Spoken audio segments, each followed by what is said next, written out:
Abdulaziz aka, Roger qurilmasini qanaqa vazifasi bor va qanaqa turlari bor? Shu haqida ma'lumot berasiz? Roger sistemasi aslida eshitish moslamalari uchun qo'shimcha qurilma hisoblanadi. Bu degani sizga qo'pol qilib aytganda 3-quloqdek xizmat qiladi. Distansiyada, shovqin bor joyda gapni aniq va tiniq qilib berishga yordam beradi. Misol, bu narsa ko'proq maktabda ishlatiladi, prezentatsiya payt ishlatiladi. Sababi prezentatsiyaga chiqib gapirayotgan odamni ovozini eshitish uchun, chunki bargan xonada qanaqadir miqdorda 50 desibeldan yuqori shovqin turadi. Maktab paytida o'qituvchi gapirayotgan paytda doskada oxirgi partada o'tirgan o'quvchimiz o'sha Roger sistema orqali xonada qanaqa shovqin bo'lgan taqdirda ham o'qituvchining ovozini 20 desibelga balandroq eshitadi.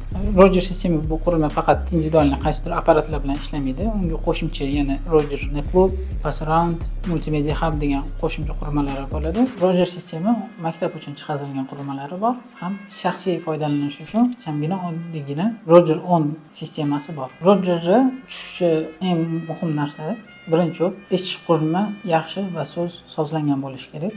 Sababi Roger sistemani o'zi ishlamaydi. Bu apparat eshitish moslama bilan birga ishlagani tufayli yanada eshitishni yuqori darajaga ko'tarib beradi. Uni oldinga qiladigan harakat bu eshitish qurilmasi to'g'ri va kerakli miqdorda sozlangan bo'lishi kerak. Eshitish apparatlari haqida foydali ma'lumotni o'tkazib yubormaslik uchun bizga obuna bo'ling.